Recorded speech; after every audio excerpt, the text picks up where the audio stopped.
Ya, silakan Pak Jaksa Agung ditanya, saya rapat jam 11 malam mengenai isu ya, apakah ini blending oplosan, kita tidak mau berargumentasi. Dengan kasus yang sedang didalami kejaksaan, kemarin saya meeting sama Pak Kejaksaan ya, Pak JA sebelum ke Magelang jam 11 malam itu, bagaimana tentu kita apresiasi yang dilakukan kejaksaan, kita hormatin. Seperti dulu kita sama-sama kejaksaan, kasus Asabri, Jiwasraya, Garuda, kita berpartisipasi. Yang penting, kalau sama dulu juga yang Garuda, jangan sampai nanti ada kasus yang sama, akhirnya Garudanya bangkrut, tidak bisa terbang.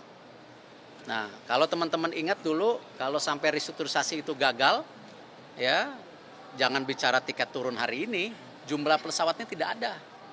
Nah, waktu itu penyelamatan Garuda juga memastikan Garuda tetap terbang lebih baik. Ya, terbukti hari ini lebih baik. Nah, sama di Pertamina sendiri tentu kita akan review total. Seperti apa nanti bisa perbaikan-perbaikan yang kita lakukan ke depannya. Ya, banyak yang bicara bagaimana peran SKK Migas, bagaimana peran Menteri SDM, bagaimana Menteri BUMN, bagaimana juga lain-lain. Nah, ini yang kita konsolidasikan, kita harus berikan solusi. Seperti yang Pak Presiden selalu bilang, antara menteri ini berkomunikasi. Dan insya Allah saya sama Pak Bahlil bisa kasih solusi ini. Ya, dan kita sama-sama petakan mana yang kita bisa lebih efisiensikan. Ya, ini ada holding, ada subholding. Seperti apa kita review. Ya, apakah ini mungkin ada 1-2 perusahaan yang harus dimergerkan supaya nanti antara kilang dan Patra Niaga tidak ada exchange penjualan. Ya, kita review, nggak apa-apa. Ini kan bagian dari improvisasi. Tetapi kalau kita lihat kondisi Pertamina keuangannya dulu dan sekarang, itu jauh lebih baik. Pelayanannya lebih baik. Nah, apakah ada kasus-kasus? Saya rasa sama. ASDP juga ada kasus. Ya, tapi jangan sampai persepsinya bahwa ketika ada oknum, ada individu, akhirnya seluruh korporasinya itu dibilang tidak baik. Kita harus jaga loh. Karena banyak sekali penugasan yang dilakukan tentu pemerintah kepada BUMN yang selama ini improvisasinya luar biasa. Nah, ini yang kita jaga. Oke, Pak, sudah ada koordinasi Pak dengan Pak Bahlil Pak untuk yang katanya untuk memaksimalkan hasil minyak mentah di dalam negeri. Akan ada pelarangan ekspor. Nanti kan kemarin sama Pak Bahlil itu sama Bu Menkyu, mungkin teman-teman media pernah ingat kita sudah mulai rapat RUPTL yang listrik. Ya, waktu itu ingat kan? Nah, sekarang kan kita juga Kementerian BUMN mengusulkan juga rencana untuk minyak dan gas. Karena supaya seperti listrik juga. Jadi prediksi 10-15 tahun lagi untuk investasi listrik tentu terbarukan bisa kita mulai dari sekarang. Karena kalau dulu misalnya investasi dengan power plant batu bara, itu mungkin 4 tahun jadi. Tapi kalau dengan tenaga air itu perlu 8 tahun. Tenaga nuklir, saya nggak pengalaman, saya nggak bisa ngomong. Saya yakin lebih dari 8 tahun, mungkin, ya saya nggak tahu. Nah, sama untuk rencana migas ini tentu ada Donggi Senoro akan habis tahun 2027 atau 28. Itu seperti apa? Investasi Inpex yang sudah lama terbengkalai seperti apa? Ya, karena kenapa? Isunya nggak bisa sepotong-potong, misalnya ini antara gas dan industri seperti apa. Nah, justru kenapa Bapak Presiden kemarin melakukan pertemuan kementerian di Magelang, atau kemarin gubernur dan wali kota bupati di Magelang, ini sama. Ini bagian konsolidasi. Dan kita harus apresiasi itu. Jadi ya, kalau ditanya apakah sudah bertemu dengan Pak Bahlil, ya sudah. Ini kita lagi dorong RUPTL digetok, baru rencana untuk minyak gasnya yang kita akan dorong juga. Pak, dengan kasus korupsi ini kan Kenapa? Ya enggak, kalau kecolongan ya kembali. Kita selama 5 tahun ini kan sudah memperbaiki sistemnya. Bayangkan, laporan keuangan transparan. Kita juga mengkoreksi diri kita sendiri melaporkan kasus-kasus korupsi. Ya, ya tentu pasti ada. Ya, dinamika itu ada. ASDP kemarin, ya ada ini, dulu ada juga ya Garuda, ya itu situasi yang justru gini. Jangan justru gara-gara ini kita jadi setback. Justru apa? apa yang kita lakukan transformasi ini kita harus lebih dorong lagi, apalagi ke depan, ya, apalagi ke depan antara investasi dan juga operasional, ya, dengan ada Danantara ini kan juga ada peningkatan kualitas investasi. Kan, mohon maaf misalnya, dulu yang namanya investasi BUMN itu tidak pernah didiskusikan karena saya nggak punya power itu. Ini bukan ngebela diri ya, ini nggak punya power itu. Tapi dengan lahirnya undang-undang, nanti semua investasi itu ada komite investasinya. Itu sebuah langkah yang maju loh. Kalau dulu saya lihat satu-satu, ya. Tapi kan ingat dong, Menteri BUMN kan nggak day to day. Yang day to day itu kan ya direksi dan komisaris. Nah, artinya dengan ada komite investasi nanti seluruh usulan investasi, ya, atau pengembangan yang menggunakan uang besar itu ada komitenya. Nah, ini kan improve. Nah, lalu juga masalah operasional korporasi dan penugasan. Dengan ada undang-undang yang baru, penugasan tetap saya ya cek dan bahkan periksa.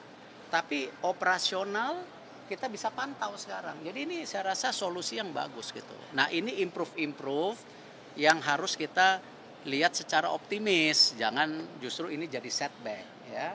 Koreksi yang terjadi dengan penegakan hukum yang sekarang didorong oleh Pak Prabowo, ya harus kita sangat support. Nah, efisiensi yang beliau lakukan harus sangat support. Nah, tinggal kita ya dari kementerian mesti mengadjust ya hal-hal yang memang perlu dilakukan seperti itu. Pak Erik izin Pak, dengan adanya kasus Pertamina dan bahkan rencana mereview total Pertamina Pak, apakah dalam review total itu mencakup juga bagaimana memulihkan kepercayaan masyarakat terhadap produk Pertamina Pak? Ya gini, pasti, tapi kan peran Menteri BUMN tidak bisa secara korporasi murni, ya kan? Ya, saya sudah lihat bagaimana kemarin saya dan Pak Jaksa Agung, ya silakan Pak Jaksa Agung ditanya, saya rapat jam 11 malam mengenai isu ya apakah ini blending oplosan, kita tidak mau berargumentasi, betul nggak? Tetapi kalau itu ada oplosan di titik tertentu, ya kita tadi sudah dilakukan penindakan. Ini kan dari Bea Cukai kita dari Kejaksaan sedang menggali itu. Apakah blending? Nah, blending ini beda lagi karena ada ya yang namanya blending di industri perminyakan yang selama ini sudah terjadi. Nah, ini mesti dilihat dari kategori yang berbeda. Apakah itu koruptif atau bagian penaikan performance daripada bensin tersebut, ya, bukan bensin tersebut gitu, ya. Kemarin saya ngelihat salah satu YouTube anak-anak muda mencoba bensin BP Vivo Pertamina Shell yang diisi 7 liter, ya 7 liter. Kok jadi Batak nih 7 liter. 7 liter, ya. Lalu dilihat performance-nya. Oh, BP sekian kilometer, Pertamina sekian kilometer. Nah, itu saya rasa bagus.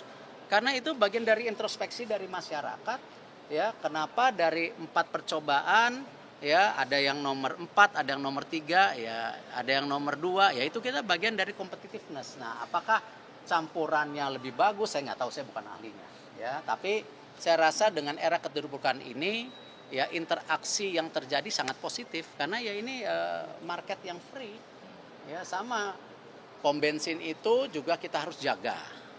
Kenapa? Tidak semua pom bensin milik Pertamina. Semua mayoritas pom bensin itu milik UMKM, swasta. Nah, itu kita harus jaga juga. Nah, ini yang sama-sama kalau kita membenahin sesuatu jangan dengan emosi, tuduh-menuduh. Kita mendingan jabarkan landscape-nya. Ya, maksudnya landscape-nya kayak airport. Bangun 14T karena kurang. Nah, gitu. Kalau kita cuman emosi, ya cuman berpikir bangun-bangun tanpa evaluasi, ternyata hari ini perlunya cuma 1 triliun. Nah, gitu. Ini sama. Jadi apakah Pertamina, apakah tentu Garuda, Asabri, Jiwasraya, ya itu kita harus lihat perspektifnya secara menyeluruh, nggak bisa hanya di satu isu. Ya, banyak isu lain yang harus digarap gitu. Contoh, saya sama Pak Menhub, ya Pak Presiden bicara, bisa nggak yang namanya kapal dibuat di Indonesia. Nah, ini kita langsung konsolidasi. Kita itu ada PT Dok Surabaya. Ada apa yang bagian kapal-kapal lah. Itu ada 3. Kondisinya sakit. Nah, ini di merger aja. Ngapain punya 3 BUMN yang ngurusin perbaikan kapal segala. Nah, dengan undang-undang BUMN yang baru, proses merger menutup itu yang tadinya harus approval banyak menteri, sekarang nggak perlu lagi. Yang tadinya contoh menutup PT PANN yang waktu saya jadi menteri di RDP pertama Komisi 6, saya ditanya, Pak, ini PT PANN kenapa minta suntikan PMN? Saya nggak tahu, saya baru duduk. Tetapi setelah saya review, PT PANN itu lebih kepada pendanaan untuk perkapalan. Ya, salah satunya dulu ada juga pendanaan pelita kalau nggak salah. Pelita atau apa ya? Leasing pesawat. Bukan, leasing pesawat dulu apa ya? Yang Burak. Bangkrut, Burok atau apa gitu. Nah, tapi setelah saya gali, bisnisnya 3 hotel. Nah, itu yang kita perbaikin. Nah, tapi tahu nggak PANN itu tutupnya baru kapan? Baru kemarin. Ke periode kedua saya baru, barang ini jadi juga kesini baru saya teken. Prosesnya panjang sekali nutup. Nah, dengan undang-undang BUMN ini sekarang kita bisa menutup lebih cepat.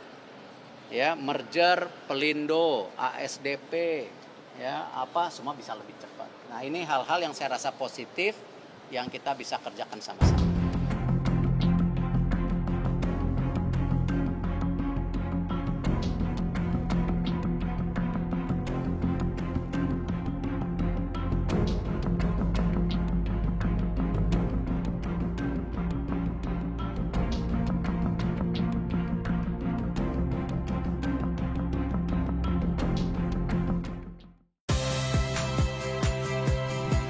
Saya Audrey Chandra, saksikan program-program Kompas TV melalui siaran digital, pay TV, dan media streaming lainnya.